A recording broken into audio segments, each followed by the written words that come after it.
네, 오늘 하나님의 말씀은 아버지의 사랑이라는 제목으로 은혜를 나누려고 합니다.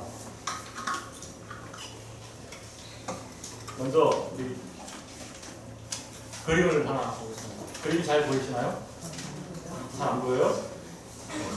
저기 뒤에 화면을 잠깐 보세요. 뒤로 돌아서. 저쪽은 좀 낫죠? 네. 보니까 네, 이쪽은 잘 안 보이는데 이쪽은 잘 보이죠? 그러니까 저기 주보가 잘 나왔어요. 주보를 한번 보세요. 그래서 주보에 잘 나왔어요. 제가 주보에 좀 나왔거든요. 주보에 똑같은 그림이에요. 그죠?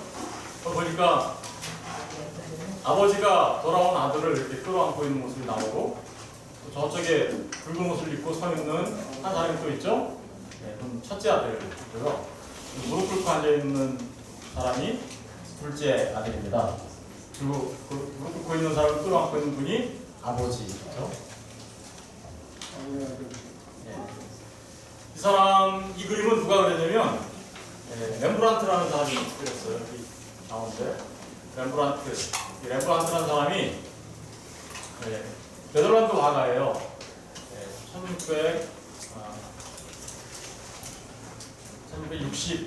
1605년경에 태어나서 1605년 7월 15일인가 태어났어요. 그리고 1669년 10월 4일날 돌아가셨어요. 제가 왜 외우냐고요? 네, 그냥 설교 준비를 하려고 이거 한번 외워줬어요. 근데 이분이 그린 이 그림은 The Return of Prodigal Son이라고 해가지고 돌아온 탕자, 탕자의 귀환이라는 제목으로 무려 1661년부터 돌아가시까지 1669년에 돌아가셨는데 계속 그림을 그린 거예요. 그리고 그랬는데도 미완성, 완성되지 못했어요. 이 그림은 지금 현재는 네덜란드 화가 출신이 그린 그림인데도 불구하고 지금 상테스테르부르크라는 에르미타주 박물관, 다시 말하면 러시아에 있는 박물관에 보관되어 있어요. 3대 박물관 중에 하나죠. 대형 박물관, 프랑스 루브르 박물관, 에르미타주 박물관이라고 해서 3대 박물관 중에 하나인데 거기에 보관하고 있습니다. 오늘 본문의 말씀을 토대로 해서 그림이죠.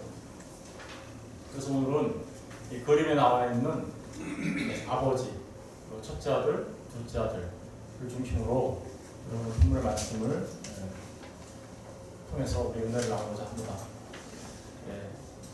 사실은 이쪽에 보면 렘브란트가 스스로 그린 자화상이 있는데 젊었을 때 37살경에 그린 그림이에요. 자기가 스스로 그린 그림이에요. 그런데 죽을 때까지 렘브란트가 지금 이 돌아온 탕자 그림을 그렸죠? 왜 그랬을까요? 자기가 바로 돌아온 탕자다 라는 마음으로 그린 거죠. 자기의 젊었을 때의 추상이 저랬다면 자기의 인생을 돌아보고 마지막 인생을 돌아봤을 때 나의 추상은 바로 이런 거였다 라고 그린 그림이에요. 렘브란트는 젊었을 때 화가로서 명성을 날렸어요. 암스테르담에서 굉장히 많은 제자들을 두고 있었고요. 그리고 귀족이나 이런 사람들이 초상화를 다 그렸기 때문에 돈도 많이 벌었어요. 그런데 말년에 그림을 너무나 많이 사고 재산을 많이 탕진하고 이렇게 돼가지고 말년에 자식도 죽고 또 아내도 죽고 그리고 혼자 남았어요. 재산도 다 탕진하고 집도 다 압류당해서 그렇게 됐기 때문에 굉장히 어려운 삶을 살았죠. 마지막 순간에. 그러면서 자신의 그 삶을 돌아가 보면서 그린 그림이 바로 렘브란트가 그린 돌아온 탕자라는 그림입니다. 사실은 하나님의 말씀을 토대로 해서 자신의 모습을 비춘 것이죠. 오늘 본문은 이 돌아온 탕자에 관한 이야기죠. 둘째 아들이 있었습니다. 둘째 아들이 두 아들이 있었는데 그중에 둘째 아들이 아버지한테 와가지고 아버지가 죽으면 받아야 되는 유산을 죽지도 않았는데 먼저 달라고 한 거예요. 먼저 달라고 해서 그 유산을 받아서 가지고 그 유산을 처분하여 가지고 어디로 갑니까? 먼 나라로 갑니다. 먼 나라로 가죠. 정말 이 둘째 아들의 모습은 타락한 인류 전체의 모습이에요. 아담의 모습. 아버지를 떠나 먼 나라로 가게 된 아담의 모습을 지금 이제 둘째 아들로 그리고 있는 거죠. 그래서 오늘 둘째 아들이 누구인지 어떤 사람이었는지 먼저 한번 살펴보려고 합니다. 오늘 말씀을 보면 둘째 아들은 이렇게 되어 있어요. 그 둘째가 12절에 보니까 아버지께 말하되 아버지여 재산 중에서 내게 돌아올 풍깃을 내게 주소서 하느니라. 아버지가 그 살림을 각각 나눠주었더니 그 며칠이 안 되어 둘째 아들이 재물을 다 모아가지고 먼 나라에 가 거기서 어떻게요? 화랑방탕하여 그 재산을 낭비하였다. 둘째 아들은 오늘날 어떤 사람들일까요? 이건 둘째 아들. 여러분, 나는 둘째 아들 아니야. 혹시 이러실지 모르겠는데, 여러분 하나님보다 재물을 더 사랑하면 어떻게 돼요? 아버지보다 재물을 더 원해요. 둘째 아들이. 그래서 아버지가 죽으면 받아야 되는 유산을 아버지는 관계도 안 하고 신경도 안 쓰고 내 재물을 내놓으세요 이렇게 생각을 해요. 하나님을 믿는다고 하면서 하나님보다 재물을 더 원해요. 그러면 둘째 아들이에요. 여러분 기독교가 복을 주는 제가 이 단어를 안 쓰려고 했는데 종교 맞죠? 복을 주는 종교 맞아요. 기복. 근데 그 기복은 기독교는 복을 주는 종교가 분명히 맞는데도 오늘날 사람들이 이 기독교를 기복 종교로 전락시켰어요. 기복 종교와 복의 종교가 다른 게 뭔지 아세요? 기복 종교가 가장 큰 문제가 되는 것은 아버지를 사랑하는 마음이 없어요. 그런데 자기의 필요한 건 달라고요. 아버지를 사랑하는 마음은 눈꽃만치도 없어요. 아버지께 뭔가를 원하기는 해요. 그런데 아버지를 사랑하는 마음은 없어요. 그걸 갖다가 기복이라고 해요. 사실은 우리가 아버지께 아버지 뭐 주세요라고 말하는 게 나쁜가요? 아니잖아요. 그건 나쁜 거 아니에요.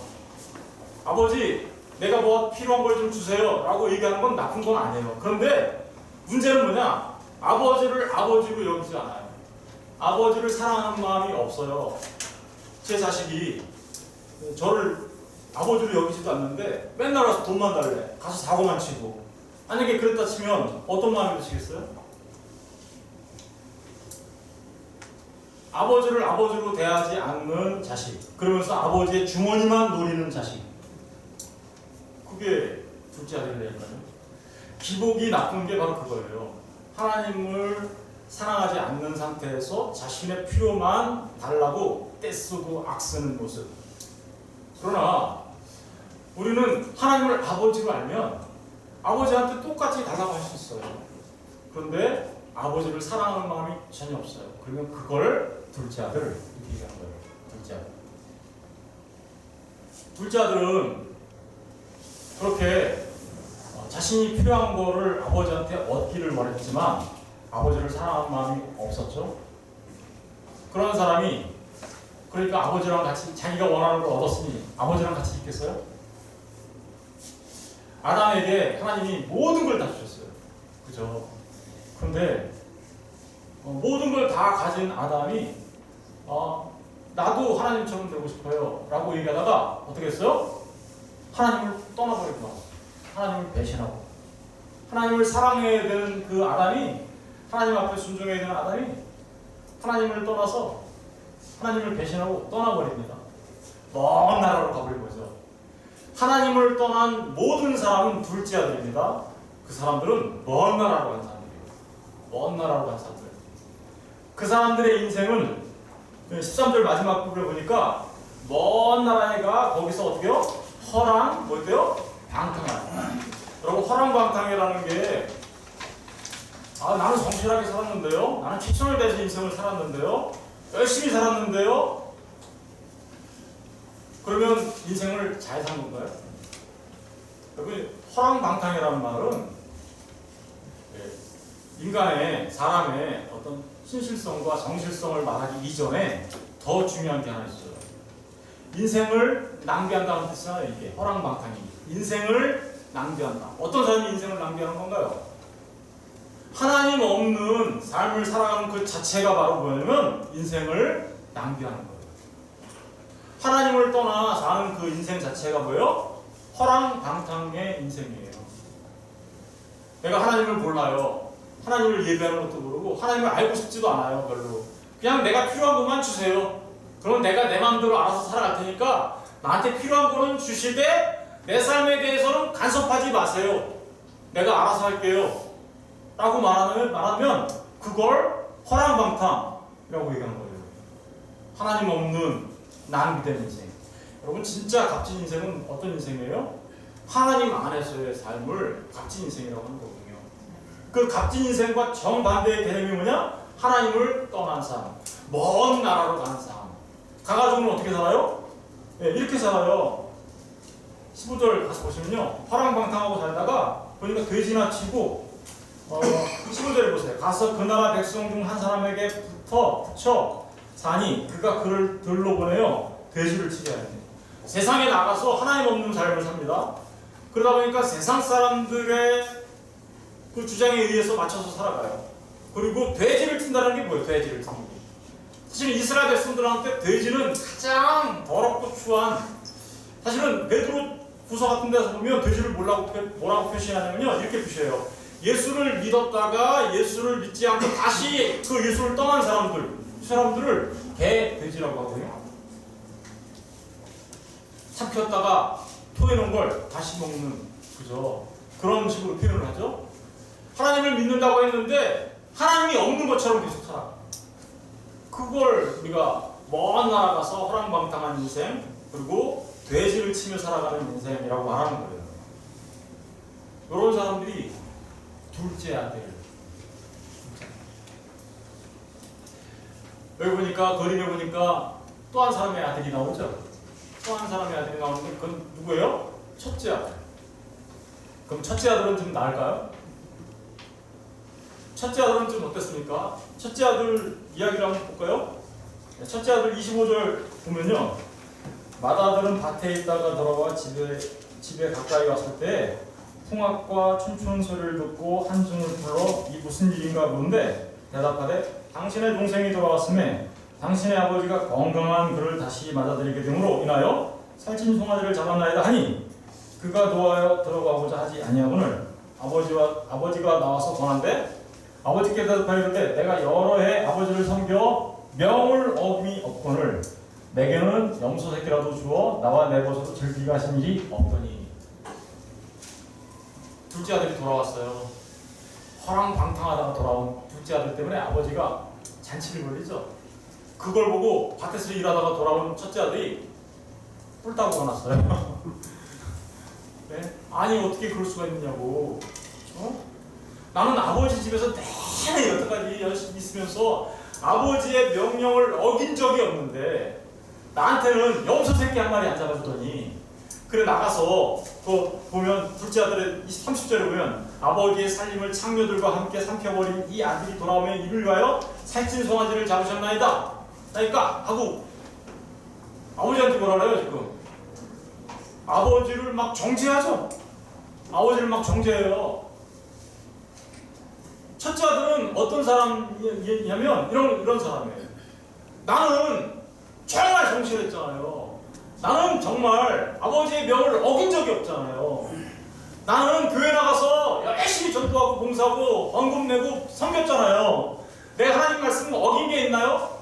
내가 열심히 누구보다도 하나님 앞에서 열심히 신앙생활 했잖아요. 그런데 쟤를 위해서 송아지 잡고 저한테는 왜 국물도 없나요?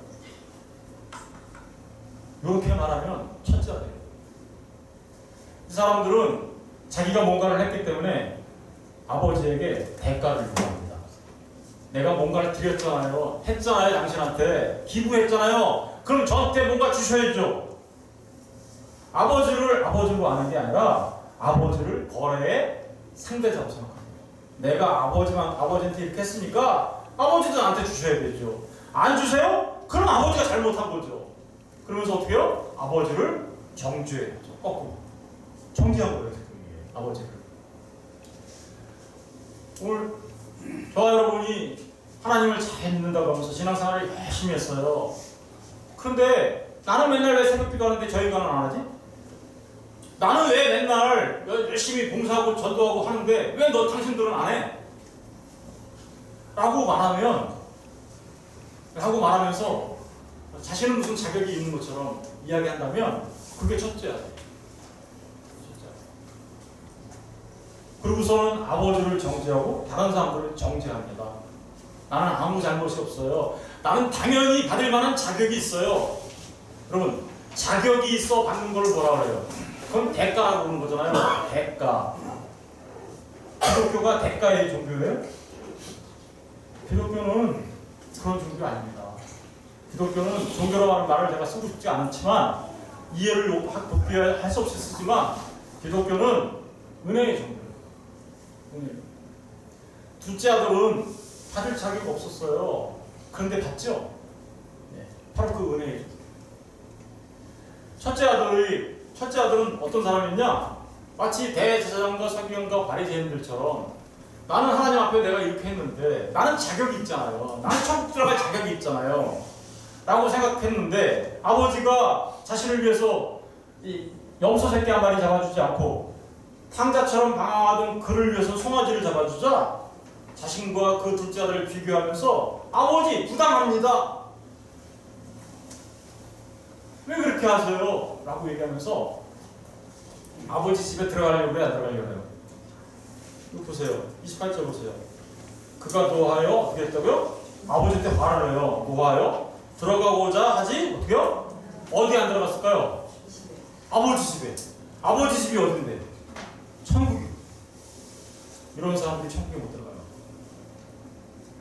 여러분 종교 생활을 잘 구분하셔야 돼요. 우리가 전도하고 열심히 섬기고 그렇게 하지 말라는 게 아니에요.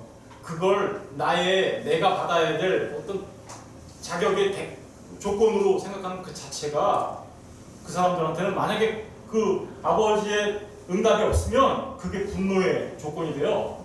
아버지 집에 들어가기 싫다니까요. 천국은요 아버지가 쫓아내는 게 아니에요. 지가 나가지. 못 가는 사람들은 아무리 초청하고 돌아오라고 해도 안 돌아와. 자기 말로 난 안 가. 이래지. 난 안 가요. 은혜를 값없이 준다고요? 나는 공짜 안 싫어요. 이렇게. 그게 뭔지도 모르면서. 그렇게 얘기하는 사람들이 스스로 집 밖에 있죠. 천국의 외인이죠. 천국의 이방인. 이런 사람들이 첫째 아니에요. 사실은 알고 보니까 이런 지금 둘째 아들과 첫째 아들 둘 다 잃어버린 상태가 된 거잖아요. 이게. 그죠? 둘 다 잃어버린 상태. 사실은 이 말씀은 잃어버린 양을 찾고 찾은 그 예수님의 모습을 말하는 것과 동시에 그리고 잃어버린 드라크마를 찾고 찾는 그 성령 하나님의 모습과 그리고 잃어버린 아들을 다시 품어안는 아버지 하나님. 이게 지금 누가복음 15장이 그렇게 돼 있어요. 누가복음 15장에는 잃어버린 양 한 마리, 그리고 잃어버린 드라크마 하나, 잃어버린 아들 하나 이렇게 나오는데 이게 전부 다 뭐냐면 예수님의 이야기, 성령님의 이야기, 아버지 하나님의 이야기를 하고 있는 거예요. 여러분, 둘째 아들이나 첫째 아들이나 어떻게 보면 아버지 하나님의 입장에서는 보면 둘 다 잃은 아들이에요. 그런데 자기가 잃어버렸다라는 것을 첫째 아들은 몰라요. 그래서 걔네들은 양 100마리 중에 99마리예요. 자기가 잃어버린 양인지 몰라요. 아버지한테 돌아오지 않아요. 계속해서 집 문 밖에 있어요. 집 안으로 안 들어와. 그러니 걔는 집 안으로 들어올 수 있는 기회가 없는 거죠. 근데 둘째 아들은 어떻습니까? 둘째 아들이 집 밖에 나가서 허랑방탕하게 그렇게 하나님 없는 삶을 살아가는 것을 아버지는 뭐라고 얘기하냐면 그는 죽었다 라고 얘기해요. 죽었다. 그런데 기독교는 그런 죽어있는 자들이 다시 하나님께로 돌아와서 찾은 바 된 양이다 양의 모습을 말하고 있는 거예요.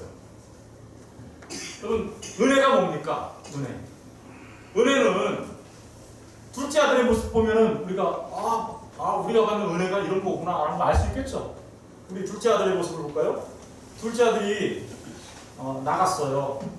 나갔더니 15, 16절 보세요. 가서 그 나라 백성 중 한 사람에게 붙여 사니 그가 그를 둘러보내어 돼지를 치게 하였는데 그가 돼지 먹는 지염 열매로 배를 채우고자 하되 주는 자가 없는지라.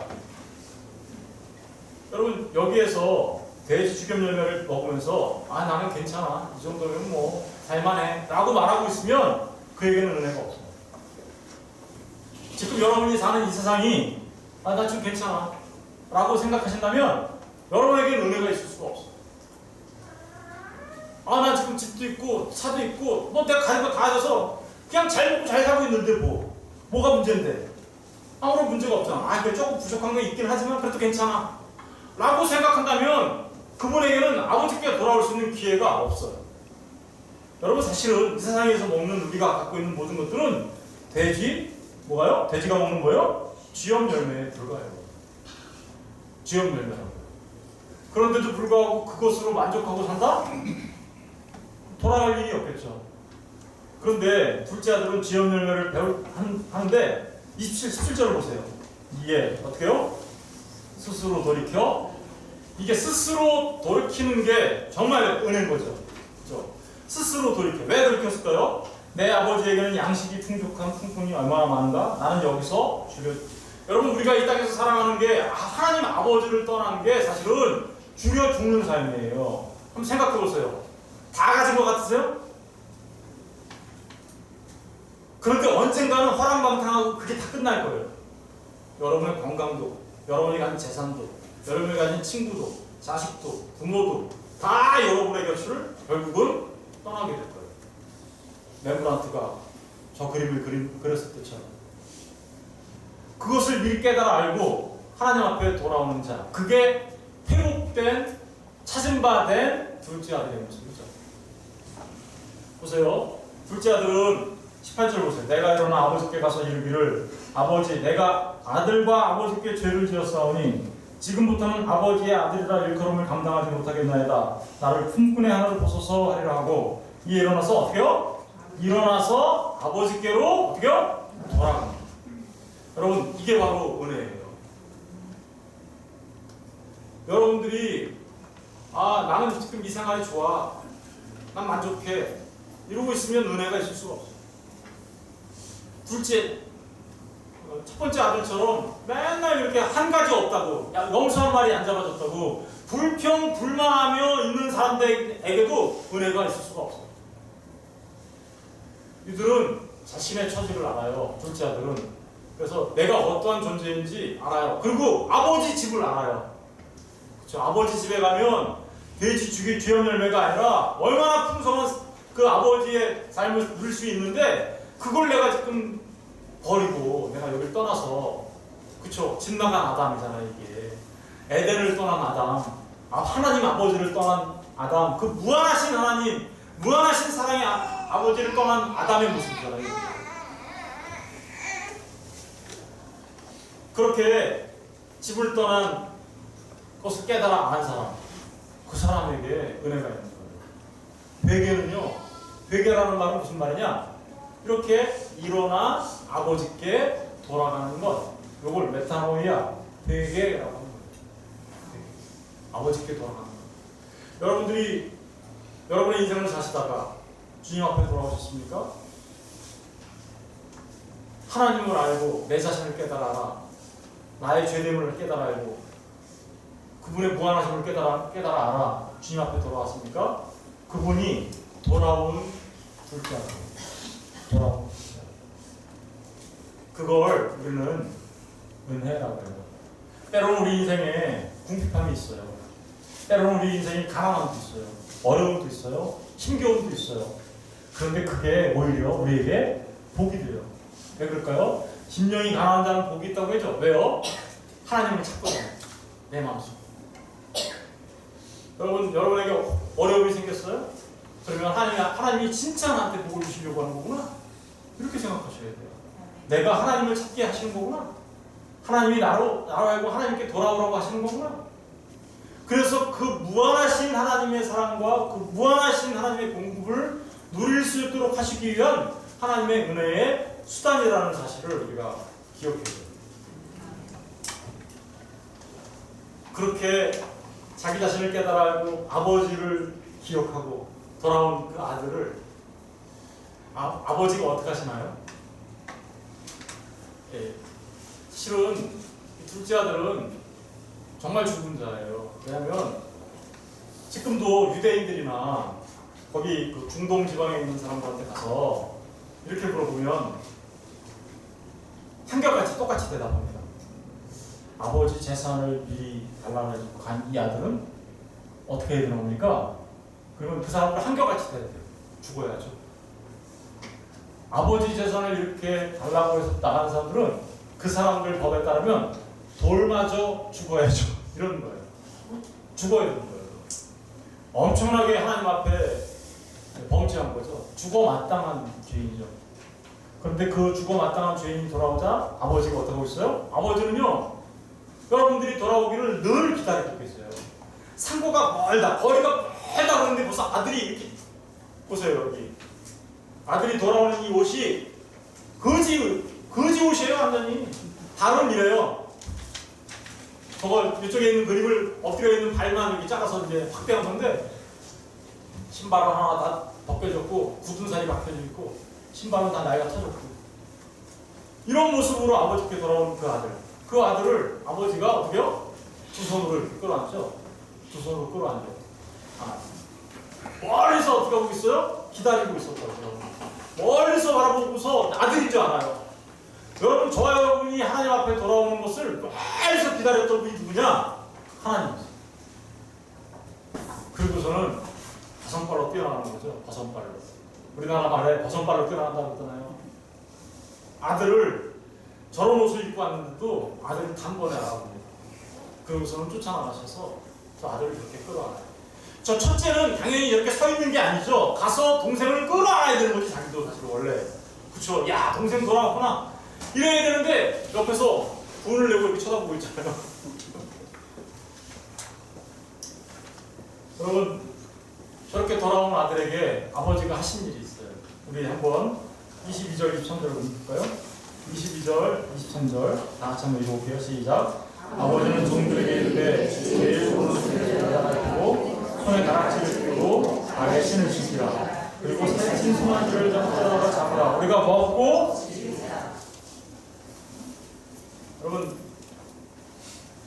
먼 곳에 가서 허랑방탕하게 살다가 돼지 쥐염멸이나 먹고 살다가 돌아온 아들의 그 옷이 어땠겠어요? 얼마나 남루했겠어요? 저와 여러분의 옷이 그래요. 우리가 뭐 좋은 옷을 입고 뭐 아무리 그래봐야 그 옷은 하나님 앞에 낡은 옷입니다. 남루한 옷. 그 옷을 입고 아버지한테 갔더니 아버지가 예복을 준비해 주세요. 하얀 옷을 준비해 주세요. 의의 옷을 준비해 주세요. 예수 그리스도의 의의 옷을 우리한테 입혀주는 거죠. 좋은 옷. 여기 보면 좋은 옷 나오죠? 여러분, 아버지 집에 들어가는 자들은 이렇게 좋은 옷을 입어요. 의의 옷, 예수 그리스도 옷 입는 거, 신옷이라고 해요. 세마포로 만든 옷이라고 하고. 그리고 두 번째가 뭐예요? 손에 뭘 껴줬어요? 가락지를 껴줬어요. 손에 가락지를 껴줬다는 얘기는 인장이에요. 도장 찍었다는 뜻이에요. 확증했다는 거예요. 뭘 확증했을까요? 아들인 것을 확증한 거죠.